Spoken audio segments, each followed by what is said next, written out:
अस्सलाम वालेकुम। आज पढ़ेंगे अलजेब्रिक फंक्शंस।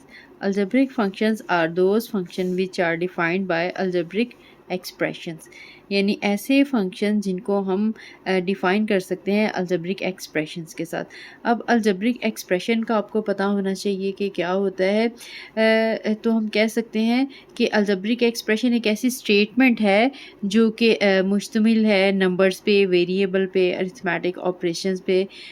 इसको अगर हम प्रॉपर्ली डेफिनेशन की फॉर्म में लिखें तो हम लिख सकते हैं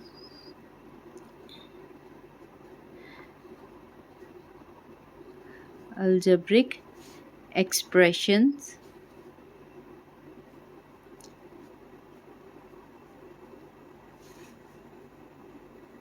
is an expression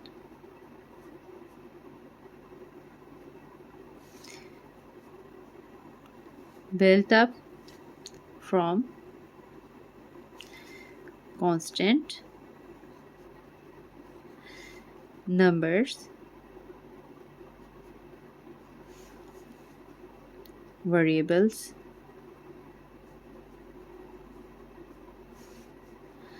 and algebraic operations।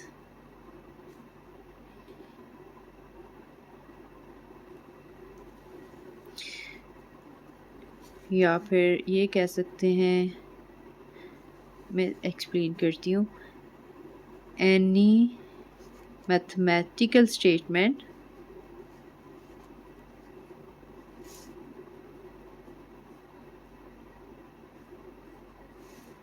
which consists of numbers,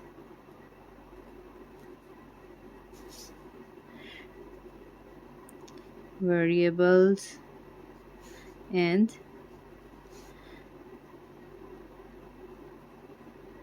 arithmetic operations between them। यानी अलजेब्रिक एक्सप्रेशन एक ऐसा एक्सप्रेशन है जिसको हम बिल्डअप करते हैं कांस्टेंट के साथ, नंबर्स के साथ, वेरिएबल के साथ और अलजेब्रिक ऑपरेशंस के साथ। इनमें अब कांस्टेंट्स क्या हैं, जितने भी रियल नंबर्स हैं 1 2 3 ये सारे जो हैं ये कांस्टेंट्स हैं, ठीक है।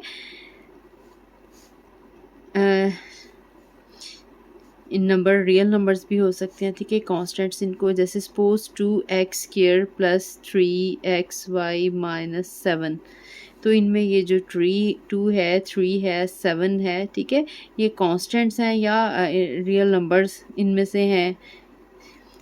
वेरिएबल ये x है, इसमें वेरिएबल x है, y वेरिएबल है। और अलजेब्रिक ऑपरेशंस ये हमारे ये जो जैसे प्लस करना, माइनस करना, इनके दरमियान में भी देखिए मल्टीप्लिकेशन, जब कोई ना लिखा हो तो ये मल्टीप्लिकेशन होती है। 3 multiply by x multiply by y है, यहाँ पे भी 2 मल्टीप्लाई बाय x स्क्वायर है, ठीक है। तो ये जो एडिशन है, मल्टीप्लिकेशन है, सब्ट्रैक्शन है, इसके अलावा स्क्वायर लेना ये भी एक अलजेब्रिक ऑपरेशन है, स्क्वायर रूट लेना, ठीक है। कोई भी जो मैथमेटिकल काम आप कह सकते हैं वो सारे के सारे अलजेब्रिक ऑपरेशंस होते हैं, या दूसरे लफ्ज़ों में, ठीक है, इसी को थोड़ा सा वर्ड चेंज करके लिखा है। Any mathematical statement which consist of numbers, variables and arithmetic operations, ठीक है। ये नंबर्स वही कॉन्स्टेंट्स भी कह सकते हैं, और इसमें ये जो वेरिएबल्स हैं एक्स वाई जी वेरिएबल होते हैं, और ये मैथमेटिकल ऑपरेशंस, ठीक है। और डिवीजन में भी हो सकता है, डिवाइडेड बाय 7x² - 9, ठीक है। इसके ऊपर स्क्वायर रूट भी हो सकता है, किसी का स्क्वायर भी हो सकता है। और इसमें एक जो कांस्टेंट्स हैं मोस्टली इसको ए बी सी के साथ भी लिखा जा सकता है, ठीक है। ये पर्टिकुलरली नंबर्स हैं ना, ठीक है। इसके अलावा कांस्टेंट जो है इसको हम A B C small alphabets के साथ भी लिख सकते हैं। तो आई होप आपको इसकी समझ आ गई होगी। तो जो अलजेब्रिक एक्सप्रेशन है वही हमारा अलजेब्रिक फंक्शन कहलाएगा, ठीक है। नेक्स्ट हम टाइप पढ़ेंगे इनकी अलजेब्रिक फंक्शंस की। अलजेब्रिक फंक्शंस की फर्स्ट टाइप में से है polynomial function. A function p of the form p of x a n x raised to power n plus a n minus 1 x n minus 1 plus a n minus 2 x n minus 2 plus so on plus a 2x square plus a 1x plus a naught for all x where a n minus 1 a n minus 2 so on a2 a1 a0 are real numbers and the exponent are non-negative integer is called a polynomial function। ठीक है, अब इसको understand करेंगे। यानी ऐसा function जो इस शक्ल का हो, इस फॉर्म में हो, जिसमें देखें ये a n माइनस 1 ये जितने भी ये साथ में ये x के साथ लगाए हुए हैं, ये कोई से भी कांस्टेंट्स हैं, नंबर्स हैं, ठीक है, रियल नंबर्स में से हो सकते हैं। सिर्फ उन्होंने इनको नंबरिंग जैसे a1 a2 a b c d भी लिखा जा सकता था, लेकिन वो पर्टिकुलर क्योंकि उनकी तादाद है, इसलिए a n माइनस 1 यानी n कहाँ से भी a7 फिर a6 डिफरेंट इनके नेम्स जो हैं वो रख दिए हैं। अदरवाइज़ ठीक है, इसमें कोई ऐसी कन्फ्यूजन वाली बात नहीं है। जितने भी हैं यानी ये इसके साथ कोफिशिएंट्स हैं, ये सारे के सारे रियल नंबर्स हैं या कांस्टेंट्स हैं, ठीक। और ये वेरिएबल की जो पावर्स हैं, ठीक है, इसके बारे में क्या लिखा हुआ है, these are real numbers and the exponent, ठीक है, एक्सपोनेंट्स की पावर उनको कहते हैं, ठीक है, इसका इंडेक्स भी कहते हैं, इसको पावर भी कहते हैं, आर नॉन नेगेटिव इंटीजर्स। ठीक है, अब आपको पहले तो इंटीजर्स का पता होना चाहिए, फिर उसके बाद नॉन नेगेटिव इंटीजर्स कौन से हैं उसको हम कहेंगे पोलिनोमियल। फिर एक दफ़ा मैं ओवरऑल ये फिर से एक्सप्लेन कर देती हूँ। अच्छा, अब नॉन नेगेटिव इंटीजर्स को हम जी से लिखते हैं, 0 positive negative 1 positive negative 2 positive negative 3 and so on. This is the set of integer. अब इसमें ज़ीरो भी है, इसमें पॉजिटिव जो है नंबर्स भी हैं, इसमें नेगेटिव नंबर्स भी हैं, ठीक है, ये होल नंबर्स की फॉर्म में ही हैं। अब इसमें अगर तो हम जी प्लस लिखें यानी पॉजिटिव इंटीजर्स की बात करें तो वो 1 2 3 सो ऑन, यानी ये वही बन जाते हैं जो कि नेचुरल नंबर्स हैं। जब पॉजिटिव इंटीजर्स की बात की जाए तो 1 2 3 सो ऑन सारे के सारे नेचुरल नंबर्स आ जाएंगे। अगर हम नेगेटिव इंटीजर्स की बात करेंगे तो फिर इसमें -1 -2 -3 सो ऑन जो हैं ये नंबर्स बन जाएंगे। अब नॉन नेगेटिव इंटीजर, इसका मतलब है कि नेगेटिव नंबर्स नहीं है, नेगेटिव नंबर्स के अलावा बाकी सारे इंटीजर। इसका मतलब है कि नॉन नेगेटिव इंटीजर्स हमारे पास नॉन नेगेटिव इंटीजर्स कौन से होंगे, 0 भी आ जाएगा उसमें, 1 भी, 2 3 एंड सो ऑन, यानी सिर्फ ये नेगेटिव वाले आपने इसमें से निकाल देने हैं। तो ये जो बाकी बच जाएंगे ये हमारे नॉन नेगेटिव। प्रीवियस लेक्चर में मैंने आपको बताया था जब नॉन पॉजिटिव या नॉन नेगेटिव की बात है तो उनमें ज़ीरो भी शामिल होता है, लेकिन अगर हम पॉजिटिव नंबर्स की बात करें तो उसमें भी नहीं आएगा, नेगेटिव नंबर्स की बात करेंगे तो उसमें भी ज़ीरो नहीं आएगा। अब कोई भी ऐसा एक्सप्रेशन जिनमें जो वेरिएबल्स की पावर्स जो हैं वो इनमें से ही होंगी तो उसको हम कहेंगे पोलिनोमियल। अगर किसी भी वेरिएबल की पावर इन नंबर्स के अलावा कोई और आ जाएगी तो फिर उसको हम पोलिनोमियल नहीं कहेंगे। ठीक है, मोस्टली इस फॉर्म से स्टूडेंट को थोड़ी सी कन्फ्यूजन होती है, एग्जांपल से करके फिर आप को इस तरह से एक्सप्लेन कर देती हूँ। 2x4 p ऑफ x लिख लें, x वेरिएबल है तो p ऑफ x लिख लेते हैं, जो भी वेरिएबल हो। अगर दो वेरिएबल है p फिर x कॉमा डाल के y डाल लेते हैं। अगर हम ये क्योंकि एक ही वेरिएबल में बात कर रहे हैं, -3x² + 2x - 1। ठीक है, इसमें देखें ये जो पावर आपने और कुछ भी नहीं देखना, ठीक है, ये हमारे पास किसी भी तरह के नंबर्स हो सकते हैं, ये इनके कोफिशिएंट्स हैं जो वेरिएबल से पहले वेरिएबल के साथ मल्टीप्लाई हो रहे होते हैं, ये कोफिशिएंट्स होते हैं, ये किसी भी तरह के हो सकते हैं। लेकिन हमने चेक क्या करनी है, ये जो इनकी पावर्स हैं जिसके ऊपर कोई भी पावर नहीं लिखी हुई वो इसकी पावर 1 होती है। अब देखें ये 1 2 और 4 इन्हीं में से है ना, इनके अलावा तो नहीं है। इसका मतलब है कि ये पोलिनोमियल फंक्शन है। अगर हमारे पास पोज कौन सा पोलिनोमियल नहीं है, अगर 2x4 + 3x की पावर -3 + 7 आ जाता। अब देखें ये पावर इसकी नेगेटिव आ गई, तब ये पोलिनोमियल नहीं है। या हमारे पास ऐसे कह लें P of x is equal to X plus 1/x आ गया। अब क्योंकि ये actually x plus X raise to power -1 है, यानी डिनोमिनेटर में अगर पावर हमारे पास आ गई है तो फिर भी वो हमारे पास जो है ऊपर जब आएगी तो पावर इसकी नेगेटिव हो जाएगी, तो फिर वो भी पोलिनोमियल नहीं रहेगा। ठीक है।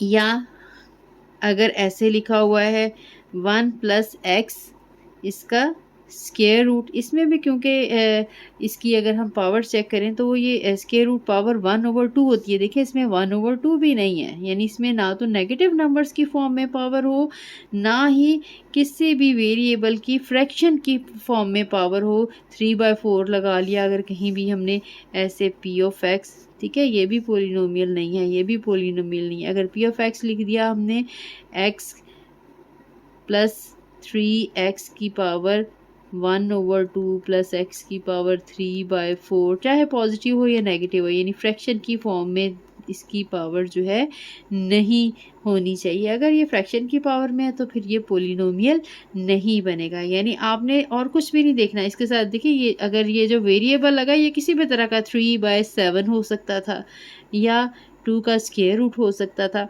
ये जो कांस्टेंट्स हैं यानी ये जो कोफिशिएंट्स हैं ये किसी भी टाइप के नंबर्स हो सकते हैं, लेकिन जो इनका एक्सपोनेंट है वेरिएबल्स का वो नॉन नेगेटिव इंटीजर, वो इसी सेट में से अगर होगा तो फिर उस फंक्शन को हम पोलिनोमियल फंक्शन कहेंगे।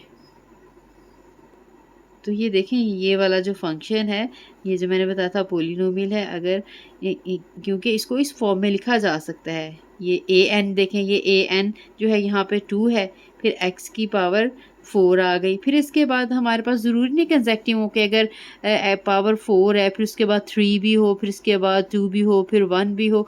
अगर यहाँ पे कोई एक जैसे x की पावर इसमें देखें 4 है, फिर x की पावर 2 है, x की पावर 3 वाला मिसिंग है, दैट मीन इसका ये जो कोफिशिएंट है ये 0 होगा। ठीक है, कोई से भी इसमें नंबर ज़रूरी नहीं है कि ये कंसेक्टिव सारी पावर जो है कहीं से भी स्टार्ट हो तो कंसेक्टिव सारी पावर्स हैं। x7 वाला, फिर x3 वाली टर्म हो सकती है, फिर x वाली टर्म हो सकती है, फिर कांस्टेंट टर्म हो सकती है, लेकिन होगी इसी टाइप की जिनमें वेरिएबल की पावर जो है वो नॉन नेगेटिव इंटीजर्स हों। सेकंड इसकी टाइप है linear function. If the degree of a polynomial function is 1 then it is called a linear function। यानी जो लीनियर फंक्शन है ये भी एक पोलिनोमियल ही होगा, लेकिन ऐसा पोलिनोमियल जिसकी डिग्री 1 है। अब डिग्री 1 का क्या मतलब है कि जो वेरिएबल की मैक्सिमम पावर है वो 1 ही हो। ठीक है, 1 से ज़्यादा नहीं होनी चाहिए। हम क्योंकि सिर्फ एक ही वेरिएबल में बात कर रहे हैं, जैसे अगर p ऑफ x है 3x + 4। अब देखें इसमें x की डिग्री जो है वो 1 है। ठीक है, इसके साथ अगर नहीं है तो उसका मतलब है ये 0 डिग्री वाली टर्म है। तो ऐसे हम फंक्शन को कहते हैं लीनियर फंक्शन। ठीक है, ज़्यादा वेरिएबल में भी हो सकता है, जैसे अगर सपोज p x y है तो 3x - 7y + 5। ठीक है, इसमें भी देखें हर टर्म के अंदर एक ही जो है वो पावर होनी चाहिए। कहीं भी इनके अगर प्रोडक्ट भी है ना जैसे देखें तो फिर वो फर्स्ट डिग्री का नहीं रहेगा, यानी वो लीनियर फंक्शन ये लीनियर है। ठीक है, इसकी इस टर्म के अंदर भी x की पावर यानी टोटल पावर 1 है, इस टर्म के अंदर भी वेरिएबल की पावर 1 ही है, इसलिए ये पोलिनोमियल जो है ये फर्स्ट डिग्री का है या लीनियर फंक्शन है। लेकिन अगर हमारे पास प्रोडक्ट भी है या एक्स स्क्वायर है या वाई स्क्वायर, कोई भी इस तरह की टर्म आ जाती है, जैसे सपोज पी एक्स वाई है 3x² - 4xy, तो फिर ये देखें अब ये फंक्शन जो है ये लीनियर नहीं रहा। एक तो इसमें x का स्क्वायर है, x की पावर जो है वो 1 से ज़्यादा हो गई, और दूसरी इसमें देखें 1 इसकी पावर है 1 इसकी। जब हमने डिग्री देखनी हो तो जितने भी उसमें वेरिएबल मल्टीप्लाई हो रहे होते हैं उनकी पावर्स ऐड करके टोटल उसकी डिग्री बनेगी। इसमें देखें इस टर्म में टोटल जो डिग्री है वो 2 है। ठीक है, इसमें अगर ये देखें ये ना भी होता इधर स्क्वायर तब भी ये लीनियर फंक्शन नहीं था। इस तरह से जितने भी वेरिएबल हैं उनमें वेरिएबल की आपस में प्रोडक्ट नहीं होनी चाहिए, सेपरेट सेपरेट जो हैं वो टर्म्स में एक एक वेरिएबल हो सकता है। ठीक है,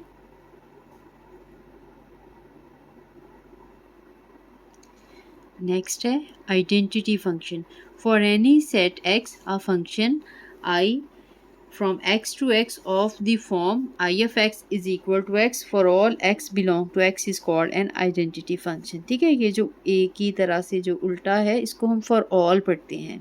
ठीक है, और ये belongs to की सिंबल है, यानी कोई भी ऐसा फंक्शन जिसमें जो डोमेन और रेंज वाला फंक्शन जो है वो सेट जो है वो सेम ही हो। ठीक है, आई जो है ये सिर्फ एक आइडेंटिटी की वजह से इसका नाम रखा है, अदरवाइज एफ ऑफ एक्स भी लिखा जा सकता है, पी ऑफ एक्स भी लिखा जा सकता है। ज़रूरी नहीं सिर्फ ये कि आइडेंटिटी की वजह से इसको आई लिखा है, अदरवाइज ये वही एफ भी जो है एफ की जगह पे आई लिख दिया है, कि जिसमें हमारे पास जैसे कहते हैं कि F of x equal to X. ठीक है, थोड़ी सी ताकि आपको आसानी है, वही है I of x is equal to x for all x, यानी जितने भी उस सेट के नंबर्स हैं उनका इमेज भी वही है। अगर इसमें 1 वैल्यू रख रहे हैं तो एक्स का आंसर भी 1 आ रहा है, इसमें अगर 2 रख रहे हैं फंक्शन में एक्स की वैल्यू 1 है, क्योंकि जो एफ ऑफ एक्स है एक्चुअली ये वाई होता है, जो हम एक्स की वैल्यू रख रहे हैं वही वाई की वैल्यू है। अगर इसमें एक्स का 7 रखेंगे तो वाई का आंसर भी 7 आ जाएगा, एक्स की 8 रखेंगे तो वाई का आंसर भी 8 आ जाएगा। ऐसा फंक्शन इसमें हर नंबर अपने आप को ही मैप करे, ऐसे फंक्शन को हम आइडेंटिटी फंक्शन कहते हैं। ठीक है, इसको आई के साथ डिनोट किया जाता है generally, I stand for identity. ठीक है, next one is constant function. Let x and y be sets of real numbers. A function c x to y defined by c of x equal to a for all x belong to x, a belong to y and fixed। यानी हमारे पास दो set हैं x और y, जैसे इसमें same ही set थे identity function में, पहला सेट और दूसरा सेट, यानी जो वैल्यूज़ इसमें थी वही वैल्यूज़ इसमें थी, लेकिन इसमें सेम भी हो सकते हैं लेकिन डिफरेंट भी हो सकते हैं। तो इसीलिए यहाँ पे हमने x और y कहा है कि टू सेट्स हैं रियल नंबर्स के। A function c of x from x to y, यानी ऐसा फंक्शन, ये c भी नाम है जिससे हमने आइडेंटिटी से आए इसका नाम रखा था, तो कांस्टेंट फंक्शन की निस्बत से हमने इसका नाम जो है वो c जो है वो रखा है।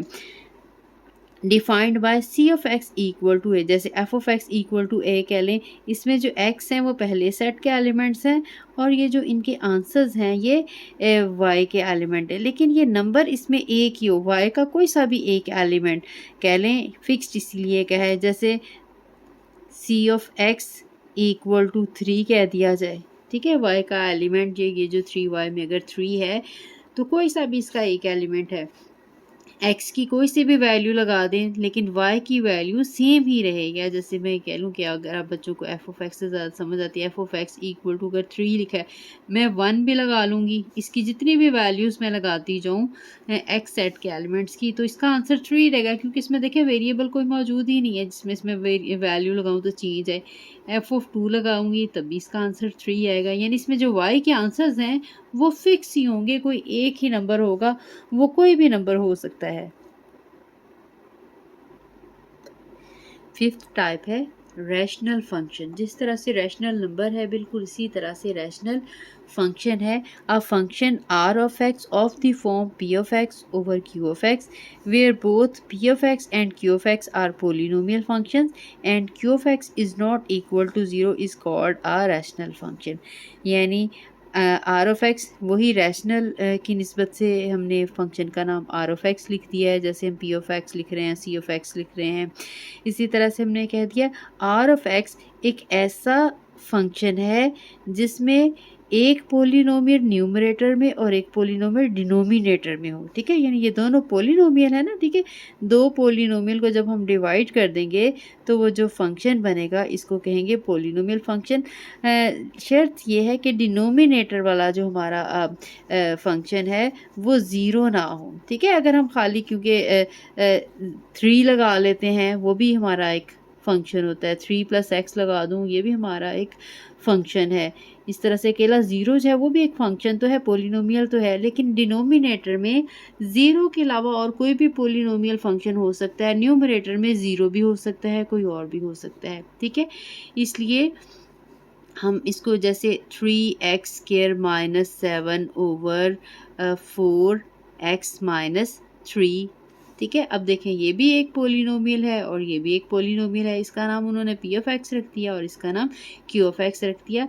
जब भी आपने इसको डिफ़ाइन करना है तो आपने लाज़मी साथ में लिखना है कि p(x) और q(x) जो है ये हैं क्या? ये पॉलिनोमियल है और साथ में ये भी लाज़मी लिखेंगे, अदरवाइज़ आपकी डेफिनिशन जो है वो कंप्लीट नहीं होगी। q(x) is not equal to 0, ठीक है? आई होप आपको समझ आ गई होगी। अगर कहीं भी कोई कन्फ्यूजन रह गई हो तो वो कमेंट सेक्शन में ज़रूर कमेंट करके पूछिएगा। इंशाल्लाह मैं कोशिश करूँगी आपको रिप्लाई करूँ। अगर वीडियो अच्छी लगी हो तो लाइक ज़रूर करें, चैनल को सब्सक्राइब करें और कोई अच्छा सा कमेंट ज़रूर करिएगा।